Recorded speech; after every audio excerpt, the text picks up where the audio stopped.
Assalamualaikum dear students, hope you are all fine. Welcome to the practical course of Biomedical Instrumentation 2. Here's your lab instructor Nashita Alvaz. Sequence of our today's experiment is lab objective, apparatus needed, theoretical background, lab performance part and conclusion. The title of our today's experiment is the hemoglobin separation using electrophoresis. Equipment needed for the experimentation are hemoglobin electrophoresis kit, power supply, gel dryer, staining and staining baths, Hello Bioscan software or density meter. Firstly, we have to look at the theoretical background of this experiment.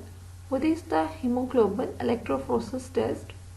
A hemoglobin electrophoresis test is a blood test used to measure and identify the different types of hemoglobin in your bloodstream. First question जो mind में आता है वो है haemoglobin क्या है. Haemoglobin abbreviated HB और HTB is the iron containing oxygen transport metalloprotein in the red blood cell. क्योंकि इसके अंदर आयरन है इसलिए इसको मेटालो कहते हैं.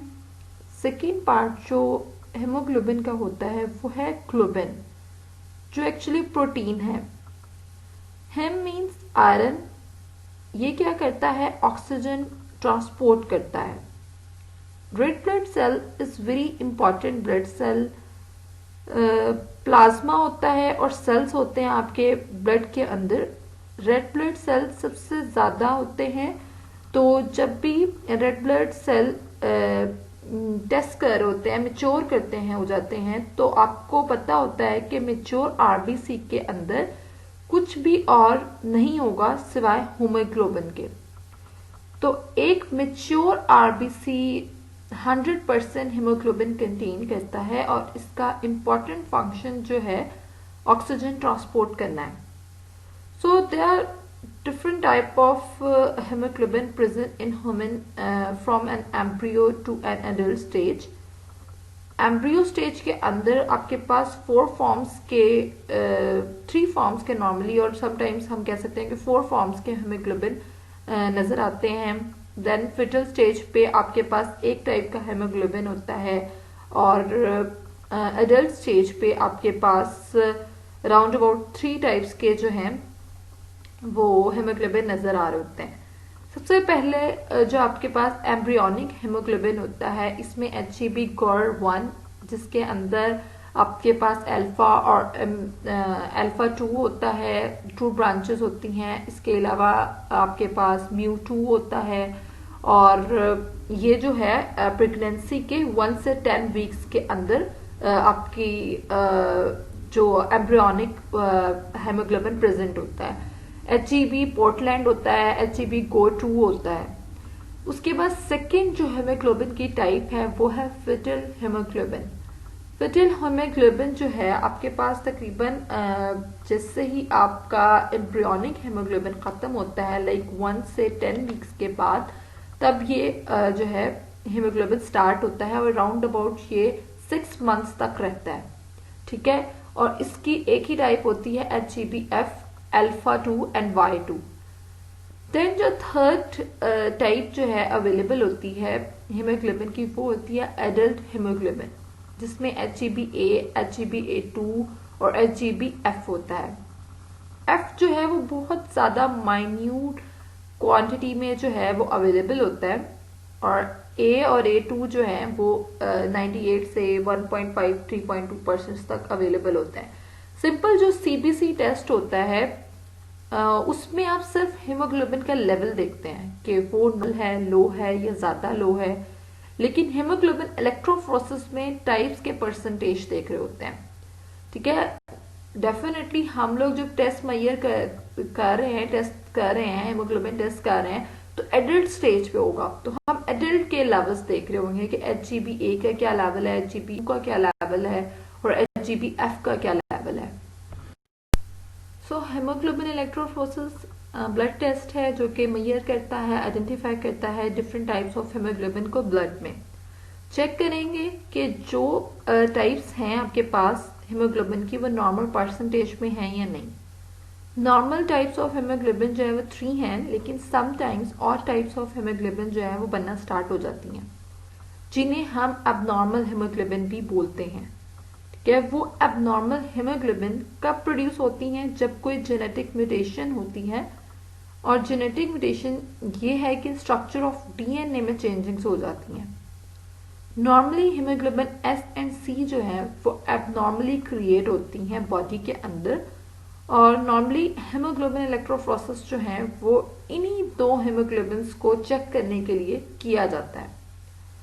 अब हीमोग्लोबिन एस जो है वो नॉर्मली जब क्यों किया जाता है कि उसको हम चेक करते हैं सिकल सेल एनीमिया का मेन कॉज उसको बोल होता है हीमोग्लोबिन एस को, और उसको चेक करने के लिए कि वो डिजीज आपके बॉडी में है या नहीं, हम लोग हीमोग्लोबिन एस को चेक करते हैं।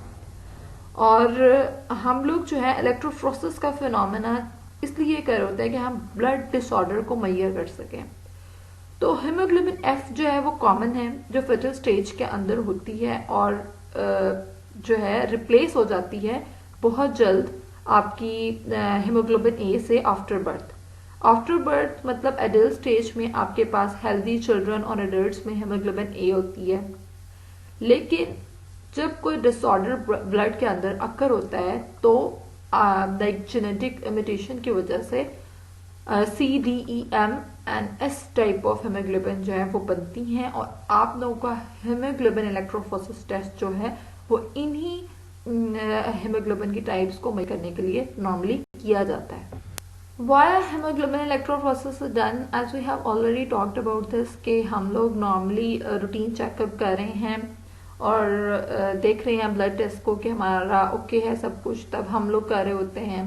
और हम ब्लड डिसऑर्डर्स को चेक करने के लिए कर रहे होते हैं, थैलेसीमिया वगैरह, सिकल सेल एनीमिया, इन तरह की चीज़ों एबनॉर्मल टाइप्स ऑफ हीमोग्लोबिन को अपने बॉडी के अंदर, अपने ब्लड के अंदर चेक करने के लिए हम लोग हीमोग्लोबिन इलेक्ट्रोफोरेसिस का जो टेस्ट है वो परफॉर्म कर रहे होते हैं। थर्ड जो मेन रीजन है हीमोग्लोबिन इलेक्ट्रोफोरेसिस को परफॉर्म करने की वो है जेनेटिक कंडीशंस की स्क्रीनिंग। ठीक है, तो जेनेटिक डिसऑर्डर्स जो है हीमोग्लोबिन की वजह से अक्कर हो रहे होते हैं, एबनॉर्मल टाइप्स ऑफ हीमोग्लोबिन की वजह से अक्कर हो रहे होते हैं, उनको आइडेंटिफाई करने के लिए हम लोग हीमोग्लोबिन इलेक्ट्रोफोरेसिस जो है उसको परफॉर्म करते हैं। अच्छा, इसमें हम लोगों के लिए सैंपल कौन सा होता है कि हम लोगों ने हीमोग्लोबिन टेस्ट परफॉर्म करना है तो हम EDTA एंटीकोगुलेंट ब्लड लेंगे। ठीक है, हम लोग सीरम नहीं लेंगे, हम लोग रेड ब्लड सेल लेंगे, सेंट्रीफ्यूज करेंगे अपने ब्लड सैंपल को, और जो सेंट्रीफ्यूज होने के बाद रेड ब्लड सेल्स हमारे पास होंगे उसको हम लेंगे। हम प्लाज्मा जो है उसको कंसीडर नहीं करेंगे, क्योंकि आपके हीमोग्लोबिन जो होते हैं वो रेड ब्लड सेल के अंदर होते हैं, इसलिए हम लोग सिर्फ उस पार्ट को अपने सैंपल के लिए ले रहे होते हैं जब भी हमने इलेक्ट्रोफोरेसिस का टेस्ट परफॉर्म करना है। Now moving towards the procedure of electrophoresis, haemoglobin electrophoresis test. So इसके लिए एक पूरा जो है एक मशीन होती है जिसपे आप इलेक्ट्रोफोरेसिस टेस्ट परफॉर्म करते हैं। जैसे ही आप ब्लड को इंट्रोड्यूस करते हैं इस मशीन के अंदर, तो ऑटोमेटिकली इलेक्ट्रिक फील्ड की वजह से इलेक्ट्रिक चार्ज प्रोड्यूस हो जाएगा और हीमोग्लोबिन की टाइप्स के अकॉर्डिंग मूवमेंट होना स्टार्ट हो जाएगी चार्जेस की। ठीक है, यहाँ पे मैंने लिखा भी हुआ है, this is the migration of charge particles in a liquid medium under the influence of electric field. Positive electrode की या नेगेटिव इलेक्ट्रोड की मूवमेंट होगी। ठीक है, और पॉजिटिव इलेक्ट्रोड और नेगेटिव इलेक्ट्रोड जो है उनकी मूवमेंट क्या होगी कि आपको पता है पॉजिटिव एंड नेगेटिव चार्जेस जो है वो अट्रैक्ट करते हैं और सेम चार्जेस जो है वो रिपेल करते हैं। सो इन इलेक्ट्रोफोरेसिस मशीन दो इलेक्ट्रोड्स होंगे, negative and positive electrode, and liquid medium already इसके अंदर मौजूद है जिसके अंदर इलेक्ट्रिक फील्ड है। जैसे ही ब्लड को इसके अंदर इंट्रोड्यूस करेंगे लिक्विड मीडियम के अंदर, तो हीमोग्लोबिन के जो आपके पास बैंड्स हैं या जो टाइप्स हैं वो अपोजिट इलेक्ट्रोड की तरफ मूवमेंट स्टार्ट कर देंगी। जैसे ही वो मूव करेंगी, जो उनका रेट ऑफ मूवमेंट होगा और क्वांटिटी होगी उसको हम मेजर करेंगे and we are going to find out which type of hemoglobin is this. मतलब आपके ब्लड सैंपल के अंदर उस टाइम पे कौन सी हीमोग्लोबिन है, 100 में से एफ हीमोग्लोबिन की कितनी परसेंटेज है, ए की कितनी परसेंटेज है, उसकी क्या मूवमेंट है। तो बेसिकली हम लोग हीमोग्लोबिन की मूवमेंट से उसकी फॉर्म्स को, डिफरेंट बैंड्स को, रेट्स का जो है अंदाजा लगाएंगे। अब यहाँ पे मैंने परसेंटेजेस दी हुई हैं। अगर तो हेमोग्लोबिन का जो मूवमेंट है वो इस परसेंटेज के अकॉर्डिंग रहती है, तो मतलब वो वाली हेमोग्लोबिन जो है हमारे ब्लड के अंदर है। हेमोग्लोबिन ए जो है वो नॉर्मली 95 से 98% तक उसकी मूवमेंट होती है, ठीक है।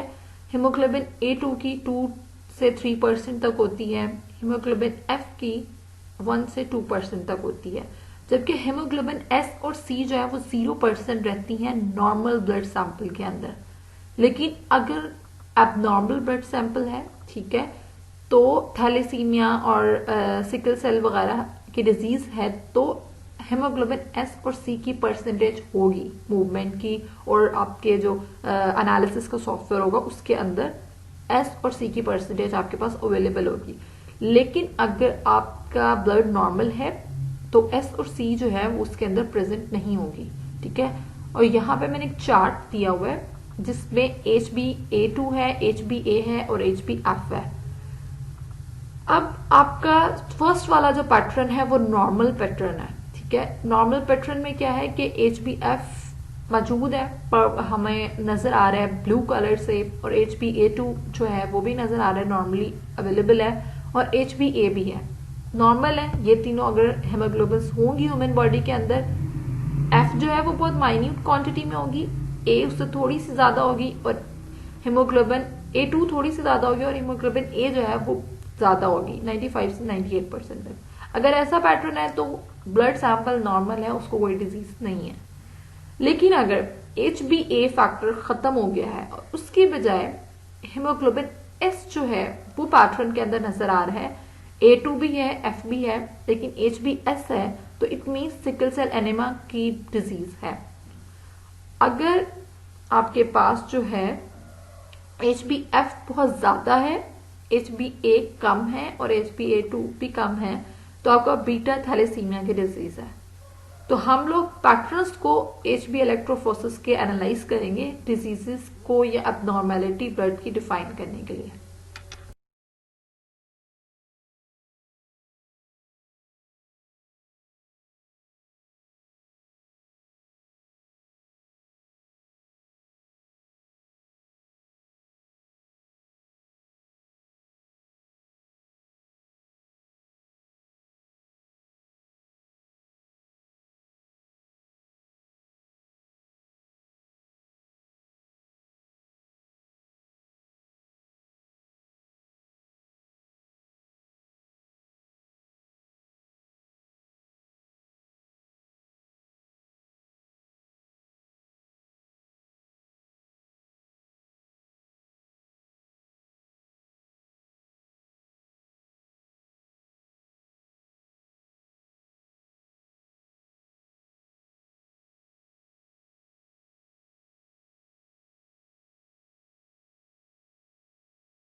From this experiment, we have learned about the concept of hemoglobin separation using electrophoresis.